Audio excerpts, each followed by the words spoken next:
ఈరోజు మనతో పాటు ఉన్న గెస్ట్ రాజా ఇన్ఫ్రా డెవలపర్స్ అధినేత ఎస్ఎస్ రాజు గారు ఉన్నారు. అన్న నమస్తే. అన్న నమస్తే అమ్మా.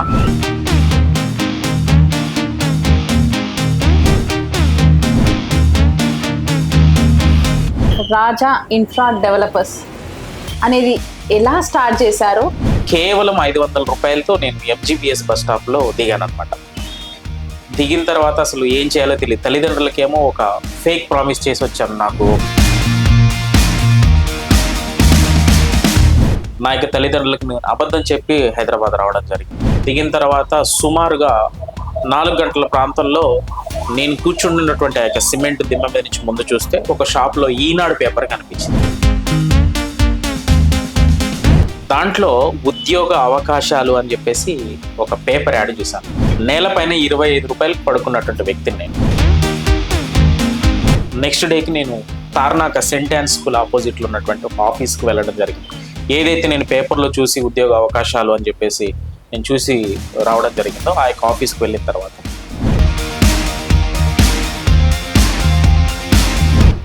నేను అనుకున్నాను, ఒక పెద్ద కంపెనీ ఏమో, ఒక పెద్ద సాఫ్ట్వేర్ కంపెనీ ఏమో, ఒక మంచి అవకాశం వచ్చిందేమో, పేరెంట్స్కి నేను ప్రౌడ్గా చెప్పుకోవచ్చు నాకు ఉద్యోగం దొరికిందని చెప్పేసి అనుకున్నాను. కానీ వెళ్ళిన తర్వాత అక్కడికి వెళ్ళిన తర్వాత వాళ్ళు నన్ను వాళ్ళ యొక్క వర్క్ గురించి చెప్పారు. బాబు, నువ్వు పాపడ ప్యాకెట్లు అండ్ అగరబత్తుల ప్యాకెట్లు. నాకు ఒక 2-3 నిమిషాలు అసలు ఏం అర్థం కాదు. నేను ఆలోచన చేసుకున్న తర్వాత సరే సార్, నేను రేపటి నుంచి నేను జాబ్లో జాయిన్ అవుతాను. కొన్ని జాబ్ టైమింగ్స్ ఏంటంటే మార్నింగ్ 6 నుంచి ఈవినింగ్ 6 వరకు ప్రతి డోర్ నాక్ చేస్తూ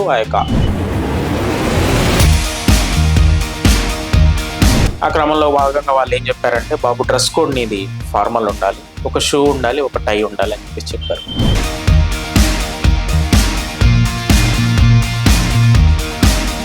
ఆ యొక్క వర్క్కు నేను కంప్లీట్గా వెళ్ళిన తర్వాత నాకు ఒక బియ్యపు సంచితో తయారు చేసినటువంటి బ్యాగ్లో ప్యాక్ చేసి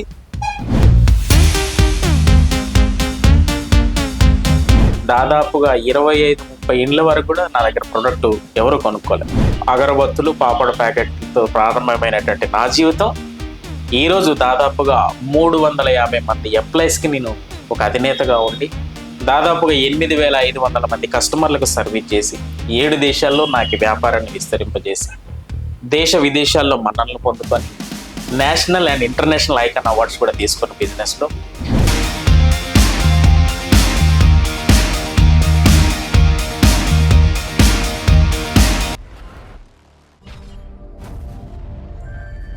నమస్తే, వెల్కమ్ టు అవర్ ఛానల్. ఈరోజు మనతో పాటు ఉన్న గెస్ట్ రాజా ఇన్ఫ్రా డెవలపర్స్ అధినేత ఎస్ఎస్ రాజు గారు ఉన్నారు. అన్న నమస్తే. అన్న నమస్తే అమ్మా. బాగున్నారన్న? బాగున్నామ్మా, మీరు బాగున్నారా? బాగున్నా. అసలు రాజా ఇన్ఫ్రా డెవలపర్స్ అనేది ఎలా స్టార్ట్ చేశారు? ఒక్కసారి మా ప్రేక్షకులకి చెప్పండి అన్న. తప్పకుండా. లెజెండ్ టీవీ ప్రేక్షకులకు, అలాగే నా యొక్క తల్లిదండ్రులకు, సొసైటీకి, ఆఫీస్ స్టాఫ్కి, కస్టమర్లకు లెజెండ్ టీవీ తరపున నా యొక్క ప్రత్యేకమైన వందనాలు, ధన్యవాదాలు తెలియజేస్తున్నాను.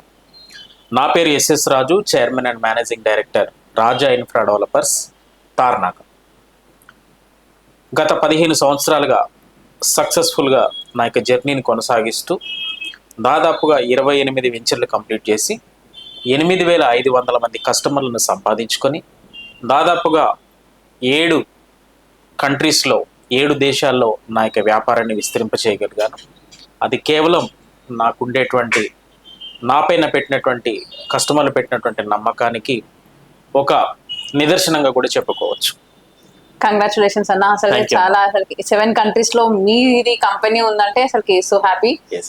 అండ్ అన్న, అసలు ఫస్ట్ అంటే ఎవరైనా ఈ స్టేజ్ కి రావాలంటే కొంచెం వెనక ముందు అనేది ఉంటది, కష్టం ఉంటది, సుఖం ఉంటది.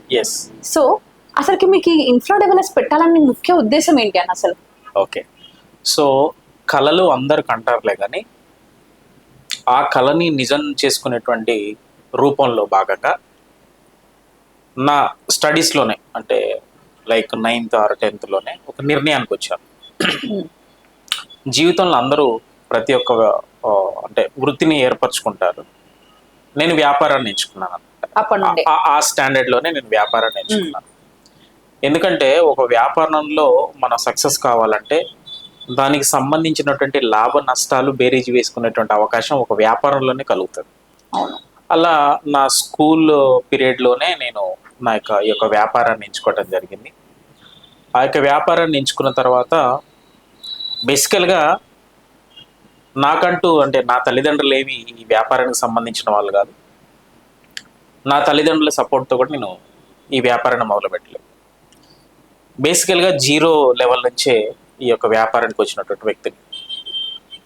కేవలం 500 రూపాయలతోటి నేను హైదరాబాద్ వచ్చాను. అసలు హైదరాబాద్ అంటే ఎలా ఉంటుందో తెలియదు, హైదరాబాద్ డెవలప్మెంట్స్ ఎలా ఉంటాయో తెలియదు, కానీ రాజధాని అని మాత్రం తెలుసు. గత 15 సంవత్సరాల క్రితం నేను ఈ హైదరాబాద్లో అడుగుపెట్టినప్పుడు కేవలం 500 రూపాయలతో నేను వరంగల్ నుంచి ఈ యొక్క ప్రాంతంలో అడుగుపెట్టాను. కేవలం 500 రూపాయలు. అంటే మీ ప్రాపర్ వచ్చేసి వరంగల్. ఓకే. ఓరుగల్లు బిడ్డ. ఓకే.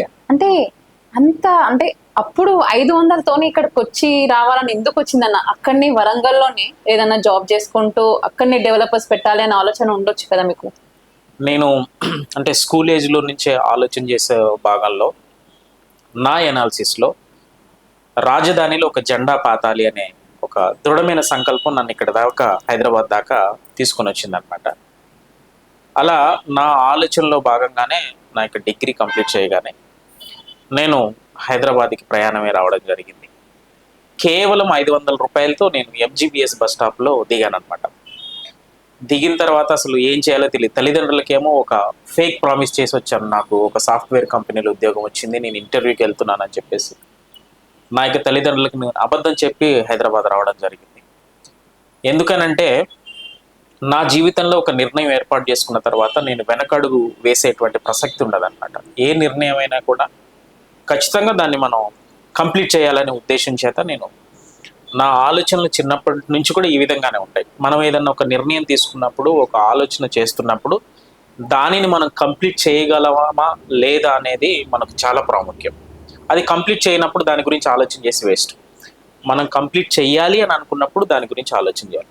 దానిలో భాగంగానే నేను 500 రూపాయలతో MGBS బస్ స్టాప్లో దిగాను. దిగిన తర్వాత నాకు ఏం అర్థం కావట్లేదు, అంటే ఏం చేయాలి, అంటే జాబ్ ఉందని చెప్పేసి ఇంట్లో నుంచి వచ్చేసాను. సో అలా కూర్చుంటున్న సమయంలో దాదాపుగా 11 గంటల ప్రాంతంలో నేను MGBS బస్ స్టాప్లో దిగాను. దిగిన తర్వాత సుమారుగా 4 గంటల ప్రాంతంలో నేను కూర్చుంటున్నటువంటి ఆ యొక్క సిమెంట్ దిమ్మ మీద నుంచి ముందు చూస్తే ఒక షాప్లో ఈనాడు పేపర్ కనిపించింది నాకు. ఈనాడు పేపర్, సరే మార్నింగ్ నుంచి ఖాళీగా ఉన్నాం కదా అని చెప్పేసి ఆ యొక్క ఈనాడు పేపర్లో చదువుతున్న భాగంగా దాంట్లో ఉద్యోగ అవకాశాలు అని చెప్పేసి ఒక పేపర్ యాడ్ చూశాను. అసలు ఆ ఈనాడు పేపర్లలో కూడా ఉద్యోగ అవకాశాలు ఉంటాయా అనేది ఆ రోజే తెలిసింది నాకు. సో అది చూసిన తర్వాత పేపర్ చదువుతున్న క్రమంలో ఉద్యోగ అవకాశాలు అని చెప్పేసి ఇమీడియట్గా నెంబర్ దొరకని ఫస్ట్ నెంబర్కి నేను కాల్ చేసిన. కాల్ చేయగానే ఉద్యోగ అవకాశాలు ఉన్నాయండి, రేపు ఇంటర్వ్యూకి రండి అని చెప్పేసి చెప్పాను. చెప్పిన తర్వాత నేను ఇమ్మీడియట్గా ఆ రోజు MGBS బస్ స్టాప్లోనే నేలపైన అంటే ఆ టికెట్స్ ఏవైతే బుకింగ్ ఉన్నాయో ఆ టికెట్స్ ఇప్పుడు కాదు 15 సంవత్సరాలు కాబట్టి ఒక మెమొరీగా ఉంచుకోలేకపోయినా అప్పుడప్పుడు బాధపడుతుంటా. నేలపైన 25 రూపాయలకు పడుకున్నటువంటి వ్యక్తిని నేను MGBS బస్ స్టాప్లో. సో ఆ విధంగా పడుకొని ఆ రాత్రికి నా యొక్క అంటే ఆ రాత్రిని వెళ్ళబుచ్చిన తర్వాత నెక్స్ట్ డేకి నేను తార్నాక సెంట్ యాన్ స్కూల్ ఆపోజిట్లో ఉన్నటువంటి ఒక ఆఫీస్కి వెళ్ళడం జరిగింది. ఏదైతే నేను పేపర్లో చూసి ఉద్యోగ అవకాశాలు అని చెప్పేసి నేను చూసి రావడం జరిగిందో ఆ యొక్క ఆఫీస్కి వెళ్ళిన తర్వాత వాళ్ళు ఒక టేబుల్ వేసుకొని ఒక 2 చైర్లు వేసుకొని ఉన్నారు. నేను అనుకున్నాను ఒక పెద్ద కంపెనీ ఏమో, ఒక పెద్ద సాఫ్ట్వేర్ కంపెనీ ఏమో, ఒక మంచి అవకాశం వచ్చిందేమో, పేరెంట్స్కి నేను ప్రౌడ్గా చెప్పుకోవచ్చు నాకు ఉద్యోగం దొరికిందని చెప్పేసి అనుకున్నాను. కానీ వెళ్ళిన తర్వాత ఆ సినారియో అంతా కూడా వేరే విధంగా అనమాట. సో అక్కడికి వెళ్ళిన తర్వాత వాళ్ళు నన్ను వాళ్ళ యొక్క వర్క్ గురించి చెప్పారు. బాబు నువ్వు పాపడ ప్యాకెట్లు అండ్ అగరబత్తుల ప్యాకెట్లు ఇంటింటికి తిరిగి అమ్మాలి, బ్యాగ్ తీసుకొని చెప్పేసి అని అన్నారు. నాకు ఒక 2-3 నిమిషాలు అసలు ఏం అర్థం కాలేదు. అర్థం కాకపోగా నేను ఆలోచన చేస్తున్న క్రమంలో సరే ఫస్ట్ జాబ్ కాబట్టి ఇంతకంటే బెటర్ జాబ్ దొరుకుతుంది, ఫస్ట్ అయితే దీంట్లో ఒక ఎక్స్పీరియన్స్ సంపాదిద్దామని చెప్పేసి ఆ యొక్క జాబ్లో నేను ఆలోచన చేసుకున్న తర్వాత సరే సార్ నేను రేపటి నుంచి నేను జాబ్లో జాయిన్ అవుతాను. కొన్ని జాబ్ టైమింగ్స్ ఏంటంటే మార్నింగ్ 6 నుంచి ఈవినింగ్ 6 వరకు ప్రతి డోర్ నాక్ చేస్తూ ఆ యొక్క 10 రూపాయల పాపడ్ ప్యాకెట్లు 10 రూపాయల అగరబత్తులు నేను ఇంటింటికి తిరిగి అమ్మాను. ఆ క్రమంలో భాగంగా వాళ్ళు ఏం చెప్పారంటే, బాబు డ్రెస్ కోడ్ నీది ఫార్మల్ ఉండాలి, ఒక షూ ఉండాలి, ఒక టై ఉండాలి అని చెప్పేసి చెప్పారు. సో ఎక్కడ దొరుకుతాయి సార్ ఇవి షూస్ టైస్ అని అంటే, ఇక్కడ నువ్వు తార్నాకలో 3 నెంబర్ బస్ ఎక్కితే నీకు కోటీలా అవుతుంది, అక్కడ ఆగిన తర్వాత అక్కడ నువ్వు షూ కొనుక్కోవచ్చు, టైస్ కూడా దొరుకుతాయి అంటే. వెళ్ళిన తర్వాత ఆ అడ్రస్లో నేను 50 రూపాయలకి షూ కొనుక్కున్నాను 50 రూపీస్కి. తర్వాత 20 రూపీస్కి టై కొనుక్కొని మళ్ళీ నేను ఎంజీబీఎస్కి వెళ్ళి ఆ రాత్రి అక్కడ పడుకొని ఆ సమోసా ఏదో ఉంటే తినేసి పడుకొని మళ్ళీ ఉదయమే ఆ యొక్క వర్క్కు నేను కంప్లీట్గా వెళ్ళిన తర్వాత నాకు ఒక బియ్యపు సంచితో తయారు చేసినటువంటి బ్యాగ్లో ప్యాక్ చేసి ఆ అగరబత్తులు ఆ పాపడ్ ప్యాకెట్ల బ్యాగ్ ఇచ్చారనమాట. ఫస్ట్ రోజు ఫస్ట్ ఎక్స్పీరియన్స్, ఇంటింటికి వెళ్తున్నా, దాదాపుగా 25-30 ఇండ్ల వరకు కూడా నా దగ్గర ప్రోడక్ట్ ఎవరు కొనుక్కోలేదు. 30 ఇళ్ళ దాటిన తర్వాత ఎవరో ఒకరు ఆ యొక్క ప్రోడక్ట్ను కొనుక్కోవడం జరిగింది. అట్లా ఆ యొక్క అగరబత్తులు పాపడ ప్యాకెట్లతో ప్రారంభమైనటువంటి నా జీవితం ఈరోజు దాదాపుగా 350 మంది ఎంప్లాయీస్కి నేను ఒక అధినేతగా ఉండి దాదాపుగా 8,500 మంది కస్టమర్లకు సర్వీస్ చేసి 7 దేశాల్లో నాకు వ్యాపారాన్ని విస్తరింపజేసి దేశ విదేశాల్లో మన్ననలు పొందుకొని national and international icon awards కూడా తీసుకున్న బిజినెస్లో మీ అందరి దయ వల్ల, మీ అందరి సపోర్ట్ వల్ల నేను ఈ కుర్చీలో కూర్చోగలిగాను ఈరోజు. అసలు ఎవరు అనుకోరు మీ వెనకాల ఇంత ఉంది అని. అసలుకి ఒక పాపడ అండ్ అగరబత్తులు అమ్ముకొని ఈ రోజు ఒక ఇన్ఫ్రా డెవలపర్స్ కి అధినేతగా నిలిచినారంటే ఎవరు అనుకోరు. అసలు చెప్పుతుంటే అసలు మీ వెనకాల ఎంత బాధాకరంగా నడిచిందా అని అనిపించింది అసలు మీరు. అయితే ఇప్పుడు ప్రస్తుతం అన్న మీ బిజినెస్ లో నడుస్తున్నది అని అంటేనే, ఒక బిజినెస్ నడవాలంటేనే నమ్మకం. అయితే నమ్మకం లేకపోతే బిజినెస్ నడవదు. అయితే ఈ నమ్మకం అనేది బిజినెస్ కి చాలా అవసరం అంటారా? 100%. నేను ఇప్పటి వరకు చేసినటువంటి ఈ యొక్క బిజినెస్ కూడా నేను ప్రోడక్ట్ చూసి అమ్మలే కస్టమర్కి. ప్రోడక్ట్ బేస్ ఎప్పుడు కూడా నేను ఎస్టాబ్లిష్ చేయలే, ట్రస్ట్ బిల్డ్ చేశాను. ఫస్ట్ కస్టమర్లలో నమ్మకత్వాన్ని, ఆ నమ్మకాన్ని బిల్డప్ చేశాను. అదే నన్ను ఈ 15 సంవత్సరాల నుంచి నడిపిస్తుంది. ఆ నమ్మకమే ఈ యొక్క 15 సంవత్సరాల నుంచి నన్ను ఈ యొక్క జర్నీలో నడిపిస్తాను. నమ్మకం అనేది చాలా ఇంపార్టెంట్ ఒక బిజినెస్లో. నమ్మకాన్ని మనం బిల్డప్ చేయగలిగితే ఆటోమేటిక్గా వ్యాపారాన్ని మనం మరింతగా అభివృద్ధి చేయడానికి, ముందుకు వెళ్ళడానికి అవకాశం ఉంటుంది. అంటే ఈ డెవలపర్స్ అంటే ఈ మీ దాంట్లో మీ బిజినెస్ లో నమ్మకమే చాలా ఇంపార్టెంట్ అని చెప్తారు. 100% అబ్సల్యూట్లీ. ఎందుకన్నా అసలుకి అంటే నమ్మకం కాకుండా ఇప్పుడు అందరు అంటారు కదా, ప్రోడక్ట్ ఏదైనా సరే ఒకటి మనిషి మీద కన్నా దాని మీద ఒక వస్తువుని చూసే ఇంపార్టెన్స్ బాగుందా లేదా అనేది అంటారు, కానీ నమ్మకం, మనిషి మీద నమ్మకం పెట్టుకునేటోళ్ళు లేరు కదా ఈ సమాజంలో. రియల్ ఎస్టేట్ వ్యాపారంలో మాత్రం ఖచ్చితంగా నమ్మకం అనేది ఉండాలి. రియల్ ఎస్టేట్ వ్యాపారం ఎలా ఉంటుందంటే, ఒక ప్లాటు ఇప్పటి వరకు నా లైఫ్లో, నా హిస్టరీలో, రాజా ఇన్ఫ్రా చరిత్రలో ఫస్ట్ వెంచర్లో ఎవరైతే ప్లాట్ కొన్నారో ఇప్పుడు రన్నింగ్ వెంచర్లో కూడా వాళ్ళు ప్లాట్ కొన్నారు. అంటే దాదాపుగా 29 వెంచర్లలో కూడా 29 ప్లాట్లు వాళ్ళు తీసుకునే విధంగా మనం ట్రస్ట్ బిల్డప్ చేసాం. అంటే ఒక నమ్మకాన్ని కలిగించాం. అంటే కస్టమర్లకు ఈరోజు మనం ప్లాట్ అమ్మటమే కాదు, కస్టమర్లకు అవకాశం వచ్చినప్పుడు, అవసరం వచ్చినప్పుడు వాళ్ళ అవసరంలో కూడా మనం ఇన్వాల్వ్ అవ్వాలి. ఫర్ ఎగ్జాంపుల్ ఈరోజు మనం ప్లాట్ అమ్మాము, పక్కకు తొలుక్కున్నాము, అవసరం అయిపోయింది, కస్టమర్ తీసేసుకున్నాడు, మనం బయటపడ్డాము అనే ఆ యొక్క ధోరణి ఉండదన్నమాట. ఒకవేళ కస్టమర్కి అవకాశం వచ్చినప్పుడు, కస్టమర్కి ఆ ప్లాట్ ద్వారా ఏదైనా అవసరం ఉంది అమ్మాలి అని అనుకున్నప్పుడు ఖచ్చితంగా మా టీం ఇన్వాల్వ్ అవుతుంది అనమాట. ఖచ్చితంగా ఆ యొక్క ప్లాట్ని మనం రీసేల్ చేసి వాళ్ళ యొక్క అవసరాలను ఫుల్ఫిల్ చేస్తాం అన్నమాట. దాదాపుగా కస్టమర్లు ఇక్కడ ఎట్లా ఉంటారంటే, ఒక మ్యారేజ్ యానివర్సరీని ఇక్కడ ఆఫీస్లో జరుపుకోవడం, లేదా ఒక బర్త్డేని ఇక్కడ జరుపుకోవడం, లేదా వాళ్ళు ఒక మంచి బేబీ బాయ్తోనో గర్ల్తోనో ప్లస్ అయితే ఇక్కడ ఆఫీస్లో సెలబ్రేట్ చేసుకోవడం, అలా ఒక బాండ్ని క్రియేట్ చేసుకున్నాం అనమాట స్టార్టింగ్ నుంచి. కాబట్టి కస్టమర్కి అవకాశం వచ్చినప్పుడు కూడా మనం అందుబాటులో ఉండాలి అనేది నా కాన్సెప్ట్ అనమాట. అంటే మీరు కస్టమర్స్ తోని ఫ్రెండ్లీ రిలేషన్షిప్ అనేది మెయింటైన్ చేస్తున్నారు. 100%. అంటే ఇది ఫస్ట్ నుంచి స్టార్ట్ అయినప్పటి నుంచి మీరు ఇలానే ఉన్నారు? స్టార్టింగ్ నా కెరీర్ నుంచి కూడా దాదాపుగా నేను పాపడ్ ప్యాకెట్లు, అగరబత్తులు ఒక 6 months అమ్మాను. నేను దాదాపుగా బస్ స్టాపుల్లో పడుకున్నాను, ఫ్రీగా అన్నదానాలు చేసే దగ్గర తిన్నాను, కొన్నిసార్లు కడుపును మార్చుకున్నాను, కొన్ని సందర్భాల్లో ఆకలితో అలమటించాను, కొన్ని సందర్భాల్లో మీకు ఒక విషయం చెప్తా. రియల్ ఎస్టేట్ కెరీర్ స్టార్ట్ చేసిన తర్వాత 4వ నెల 5వ నెల అనుకుంటా తార్నాకలోనే ఉన్నాను. అప్పుడు 7 రూపాయలకి నేను పేపర్ అమ్మి, న్యూస్ పేపర్ అమ్మి 1/2 కేజీ బియ్యం తెచ్చుకొని తిన్న సందర్భాలు కూడా ఉన్నాయి.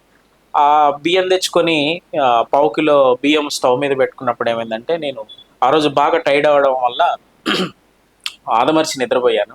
ఆ బియ్యం కాస్త గ్యాస్ మీద మాడిపోయింది అనమాట. ఆ బియ్యాన్ని కూడా, ఆ అన్నాన్ని కూడా నేను వేస్ట్ చేయకుండా ఆ రోజు నీళ్ళల్లో ఉప్పు వేసుకొని ఆ యొక్క ఆహారాన్ని కూడా భుజించడం జరిగింది. నేను ఈ స్టేజిలో ఉన్నానంటే కష్టం కన్నీళ్లు నన్ను పలకరించాయి. కష్టం నన్ను పలకరించింది, కన్నీళ్లు నన్ను పలకరించాయి. కాబట్టి నేను ఈ స్టేజ్లో ఉన్నా. ఒక పుస్తకం నేర్పలేనటువంటి అధ్యయనాన్ని నాకు ఈ కష్టం కన్నీళ్లు నేర్పింది. అసలు మీరు చెప్పొచ్చు, మీరు ఇప్పుడు ఎలా చెప్తున్నారంటే మనిషి అనేది కష్టపడితేనే పైకి వస్తారు అని చెప్తున్నారు. అయితే అన్న, అసలు మనిషి ఇప్పుడు మేము కూడా అందరం ఉన్నాం, కానీ మనిషి మీద మనిషికి నమ్మకం లేకుండా పోతుంది కాలంలో. ఒక మనిషి గురించి మీరు ఇంత కష్టపడి పైకి వచ్చామని చెప్తున్నారు. ఒక్కసారి ఎలా ఉండాలన్న ఒకరితో ఒక రిలేషన్షిప్ ఎలా ఉండాలి అసలు? నేను ఒకటే చెప్పగలంటే, ఒకరిని తప్పు పట్టడం అని కాదులే, కానీ పేరెంటల్ గైడెన్స్ అనేది చాలా ఇంపార్టెంట్. చిన్ననాటి నుంచి నాకు నా పేరెంట్స్ ఎదుటి వ్యక్తిని లవ్ చేయమని నేర్పించారు. ఆ గైడెన్స్ తోటి నేను పీపుల్ని లవ్ చేస్తూ వచ్చాను.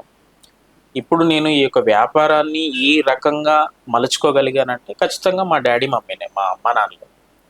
వాళ్ళు ఎప్పటికీ నా రోల్ మోడలే ఖచ్చితంగా. ఎందుకంటే మా తండ్రి గారు, మా తల్లి గారు నేర్పినటువంటి ఏవైతే ఆ చిన్ననాటి నుంచి నేర్పినటువంటి ఏవైతే ఫంక్షన్స్ ఉన్నాయో, ఆ ఫంక్షన్సే ఇప్పటికి కూడా నేను నేర్చుకుంటూ ఉంటాను. అది ఇంప్లిమెంటేషన్ చేస్తూ ఉంటాను. చిన్ననాటి నుంచి అలవాటు చేసుకోవాలి ఖచ్చితంగా. అంటే మీకు బ్యాక్ సపోర్ట్ ఈ మమ్మీ డాడీ కానీ ఎవరు లేకున్నా కానీ స్టేజ్కి వచ్చానని చెప్పారు. స్టిల్ మళ్ళీ రోల్ మోడల్ మమ్మీ డాడీ అనే అంటున్నారు. ఎస్, రోల్ మోడల్ ఖచ్చితంగా మమ్మీ డాడీ. ఎందుకంటే మనకు జన్మనిచ్చారు, ఇంక అంతకంటే ఏమి ఇవ్వగలరు? మనకు జన్మనిచ్చారు, మంచి బుద్ధులు నేర్పగలిగారు, ఒక డిసిప్లిన్ లైఫ్ని ఇవ్వగలిగారు. అంతకంటే మంచిది ఏముంది భూలోకం? ఆస్తి కంటే కూడా, అంతస్తుల కంటే కూడా, నా కొడుకు ఈ వ్యాపారాన్ని నిజాయితీగా చేస్తున్నాడు, నా కొడుకు ఈ యొక్క వ్యాపారాన్ని 7 దేశాలు విస్తరింపజేశాడు, 7 దేశాల్లో నా యొక్క కొడుకు వ్యాపారం ఉంది అని అంటే గర్వకారణం. అంతకంటే ఏముంది? పేరెంట్స్ నుంచి ఏం ఎక్స్పెక్ట్ చేస్తాం మనం? మనకు జన్మనిచ్చారు, అదే చాలు. డిసిప్లిన్ లైఫ్ అనేది, డిసిప్లిన్గా వెళ్ళాల్సినటువంటి బాధ్యత మనదే. చాలామంది మనల్ని చెడగొడతారు, అంటే మన డెవలప్మెంట్ని కానీ, మనం వెళ్ళేటువంటి మన ఆలోచనలు కానీ బ్రేక్ చేస్తారు. కానీ మనకై మనం స్టాండ్ అయ్యి ఒక నిర్ణయాన్ని తీసుకొని మనల్ని మనం డెవలప్ చేసుకోవాల్సినటువంటి బాధ్యత అయితే మన మీద ఆధారపడి ఉంది ఖచ్చితంగా. అట్ ప్రెసెంట్ యూత్కి మనం అంటే ఈ కాలంలో అంటే మీరు చెప్తున్నారు ఏంటంటే, నేను డిగ్రీ కంప్లీట్ చేశాక ఒక 500 రూపీస్తోని హైదరాబాద్ వచ్చి ఇంత కష్టపడి ఒక డెవలపర్స్ అనేది స్థాపించి నేను ఇలా ఈ పొజిషన్లో ఉన్నా అని చెప్పారు. అయితే ఈ కాలం యువతకి మీరు ఏం సందేశం ఇవ్వబోతున్నారు అసలు? తప్పకుండా ఈ కాలంలో ఉన్నటువంటి యువత ఏం చేస్తున్నారంటే, వాళ్ళకి షార్ట్ టర్మ్ రిటర్న్స్ కావాలన్నమాట. అంటే అప్పటికప్పుడే వాళ్ళకి రిజల్ట్స్ కావాలన్నమాట. షార్ట్ టర్మ్ రిజల్ట్స్ ఎప్పుడు కూడా షార్ట్ టర్మ్గానే ఉంటాయి. ఎప్పుడైతే లాంగ్ టర్మ్లో ఒక గోల్ పెట్టుకొని, ఒక లక్ష్యాన్ని పెట్టుకొని నీ గురి వైపు నువ్వు పరిగెత్తుతూ ఉంటావో, దాని క్రమంలోనే ఇవన్నీ కూడా నీకు ఫ్యూచర్కి కావాల్సినటువంటి నీ ఎదుగుదలకు కావాల్సినటువంటి డెవలప్మెంట్ నీకు ఒక స్ట్రక్చర్ లాగా రెడీ అవుతుంది అనమాట. ప్రస్తుతం ఉన్నటువంటి యువత చదువు మీదతో పాటు సామాజికమైనటువంటి బాధ్యతల మీద కూడా అవగాహన కలిగి ఉండాలి. ఇప్పుడు చూడండి, రీసెంట్గా గవర్నమెంట్ డ్రగ్స్ రహిత సమాజం కోసం మన honourable chief minister Revanth Reddy గారు, వారికి నా యొక్క నిండు వందనాలు.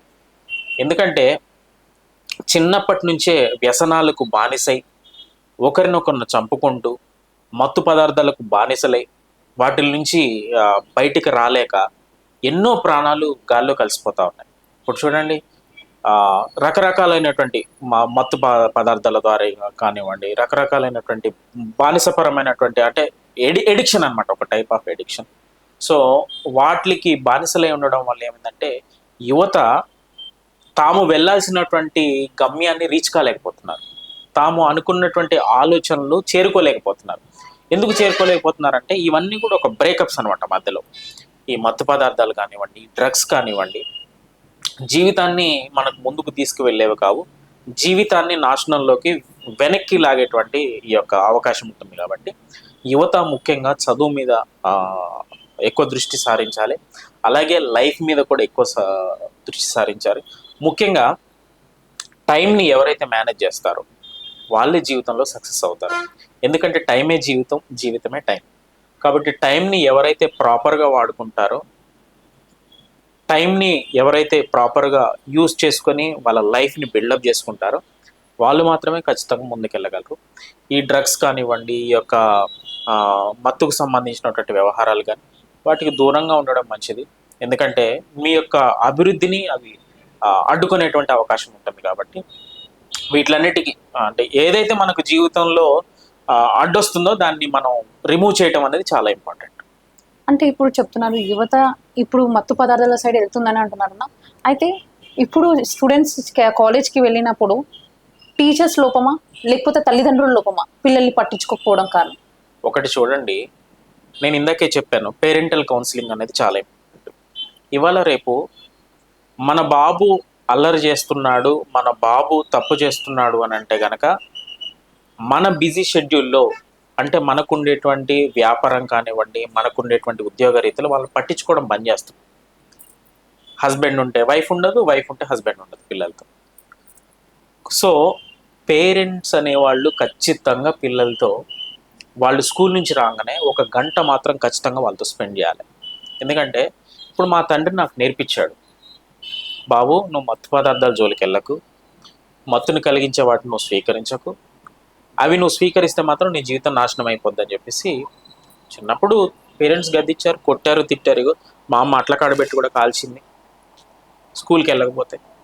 ఒకరోజు మా డాడీ ఏదో పెయింట్ తోటి బ్రష్ తోటి పెయింట్ వేస్తూ ఉంటే నేను కింద చూసుకోకుండా ఆ పెయింట్ పడగొట్టేశాను, 1/2 లీటర్ పెయింట్. మా మమ్మీ ఇట్లా తీసి ఇట్లా నన్ను గట్టిగా నెట్టే వరకు నేను వెళ్ళి గోడకు గుద్దుకున్నాను, అక్కడ అప్పుడు స్టిచెస్ పడ్డాయి. సో ఇట్లాంటివి ఉంటే పేరెంటల్ కౌన్సిలింగ్ అనేది చాలా ఇంపార్టెంట్. ఇప్పుడు ఖచ్చితంగా పిల్లలతోటి తల్లిదండ్రులు స్పెండ్ చేయాలి. పిల్లలు స్పెండ్ చేయకపోయినా కూడా తల్లిదండ్రులు స్పెండ్ చేయాలి పిల్లలతో.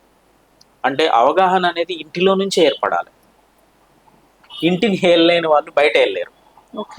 అలా అని మనం టీచర్స్ మీద బదనం చేయద్దు. ఎందుకంటే ఎవరి జీవితాలు వాళ్ళకి, ఎవరి లైఫ్ స్టైల్ వాళ్ళకు ఉంటాయి. కాబట్టి వాళ్ళకు కూడా పిల్లలు ఉంటారు, కాబట్టి వాళ్ళకు కూడా బాధ్యతలు ఉంటాయి, వాళ్ళకు కూడా సమాజంలో ఉన్నారు, కాబట్టి రకరకాలైనటువంటి బాధ్యతల్లో ఉంటారు. కాబట్టి అది ఖచ్చితంగా మన ఇంట్లో నుంచే స్టార్ట్ అవ్వాలి.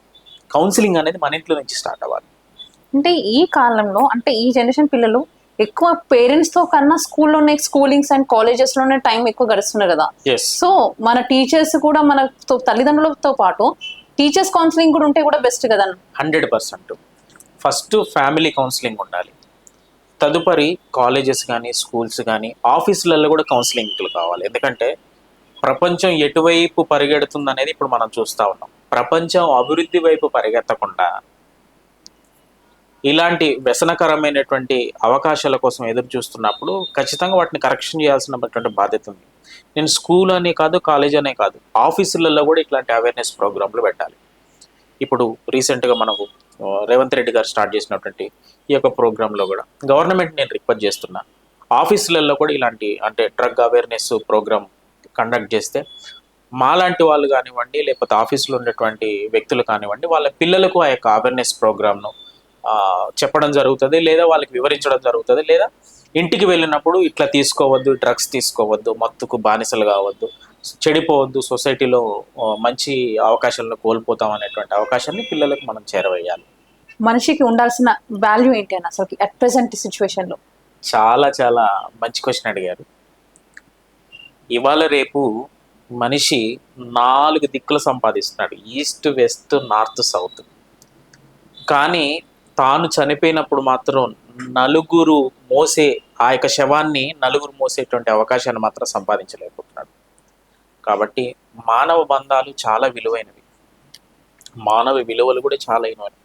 మనిషికి మనిషే కదా తోడు. కాబట్టి మానవ సంబంధాలు ఎప్పుడైతే బలపడతాయో, మనం మనుషులుగా ఎప్పుడు మారుతామో అప్పుడే ఈ యొక్క సమాజం అనేది బాగుపడుతుంది, మనం కూడా నలుగురిని బాగు చేసిన వాళ్ళం అవుతాం. అదే చెప్పాను కదా, 4 దిక్కులు మనం అయితే సంపాదన కలిగి ఉంటున్నాం, కానీ మనం చనిపోయినప్పుడు కనీసం మన పాడెను నలుగురు మోసేటువంటి శక్తులు లేము. అంటే మన నలుగురు మోసేటువంటి ఆ యొక్క భాగ్యాన్ని కూడా మనం కలిగి లేము. అంటే ఎంత దారుణమైన పరిస్థితులు ఉన్నాం. కాబట్టి చనిపోయినప్పుడు కూడా కొద్ది మందిలో మనం స్థానం సంపాదించాలి అనేది నా యొక్క ముఖ్య ఉద్దేశం. కానీ నిజమే అన్న, ఇది మాత్రం ఏంది అని అంటే మనిషి సంపాదనలో పడి అసలుకి మనిషి మాట్లాడుకోవడం కరువు అయిపోతుందని చెప్పుకోవచ్చు. అంతెందుకు భార్యాభర్తల మధ్యలో కూడా మాట్లాడుకోవడం అనేది తక్కువ అయిపోతుంది. ఇంట్లో కూడా టైం అనేది కరెక్ట్ స్పెండ్ చేయట్లేదు. ఇక బయట వాళ్ళతో ఏంది అంటే సంపాదించే వరకే సంపాదన ఉండాలి. అతిగా సంపాదించినా గానీ మనం మనుషులమని మర్చిపోతున్నాం అసలు. సంపాదనతో పాటు కూడా సామాజికమైనటువంటి బాధ్యత కలిగి ఉండాలి. ఫస్ట్ మన కుటుంబాన్ని మనం కరెక్షన్ చేసుకునే పనిలో ఉండాలి. కుటుంబమే, మనం బ్రతుకుతున్నామంటే కుటుంబమే కదా, తల్లిదండ్రులు, పిల్లలు, భార్య, భర్తలు, ఇదే కదా ఫస్ట్ ప్రియారిటీ. అదే కదా మనకి. మనల్ని మనం బాగు చేసుకున్న తర్వాత, మనల్ని మనం సెటరేట్ చేసుకున్న తర్వాత సమాజాన్ని సెటరేట్ చేయాలి. ఫస్ట్ మన గురించి మనం ఆలోచన చేసుకున్న తర్వాత, మన కుటుంబం గురించి మనం ఆలోచన చేసుకున్న తర్వాత బయట వ్యక్తుల గురించి మనం ఆలోచన చేయాలి. కంపల్సరీ మానవ విలువలు, కుటుంబ సంబంధాలు అనేటువంటి చాలా ఇంపార్టెంట్ ఒక లైఫ్ లీడ్ చేయడానికి. కలిసి తినాలి, కలిసి భోంచేయాలి. ఇప్పటికీ మా ఇంట్లో కూడా కలిసి భోంచేస్తాం డైలీ. డిన్నర్ ఎట్లాగో మార్నింగ్ షెడ్యూల్లో బిజీగా ఉండి వచ్చేస్తాము, ఆఫ్టర్నూన్ ఆఫీస్లో తింటాము, ఈవినింగ్ ఖచ్చితంగా డిన్నర్ మాత్రం పిల్లలతోటి, భార్యతోటి, తల్లిదండ్రులతోటి, అత్తామామలతోటి, ఇంట్లో ఉన్నటువంటి వ్యక్తులతో కలిసి తినడం అనేది చాలా ఇంపార్టెంట్. అది మా పేరెంట్స్ నాకు నేర్పించారు, నేను అదే ఫాలో అవుతాను. మీ నుండి మా లెజెండ్ టీవీ ప్రేక్షకులకి ఒక చిన్న మెసేజ్. లెజెండ్ టీవీ నిజంగా లెజెండ్ అని చెప్పుకోవాలి. ఎందుకంటే ప్రతి న్యూస్ కూడా నేను చూస్తూ ఉన్నా ఈ మధ్య చాలా ప్రాంప్ట్గా, చాలా ప్రాపర్గా డెలివరీ చేస్తున్నారు. ఈరోజు నేను మీకు ఇంటర్వ్యూ ఇవ్వడానికి కూడా అదే కారణం. ఎందుకంటే మార్కెట్లో ఏదైతే విలువలు అన్నాను చూసారా, ఆ విలువల్ని ఖచ్చితంగా ఆ యొక్క పారామీటర్ని మీరు మేనేజ్ చేస్తున్నారు. మీరు మేనేజ్ చేస్తున్నంత కాలం ఖచ్చితంగా లెజెండ్ టీవీ లాగానే ఉంటుంది. అది లెజెండ్ లాగానే ఉండాలని నేను మనస్ఫూర్తిగా కోరుకుంటున్నాను. Thank you so much. Thank you. అడగగానే ఇంటర్వ్యూ ఇచ్చినందుకు అండ్ మీ విలువైన అసలుకి విషయాలు అసలుకి మీ గురించి అయినా సరే, అసలు అట్ ప్రెసెంట్ ఉన్న కాలంలో ఎలా ఉండాలని యువతకైనా సరే, తల్లిదండ్రులకైనా సరే, ఎవరికైనా ఎంత మంచి మెసేజ్ ఇచ్చినందుకు ధన్యవాదాలు అన్న. థ్యాంక్ యూ అమ్మ. Thank you so much. చూసాం కదా అన్నతో ఇంటర్వ్యూ. సో మరొక ఇంటర్వ్యూలో కలుద్దాం. అంతవరకు నమస్తే, బాయ్.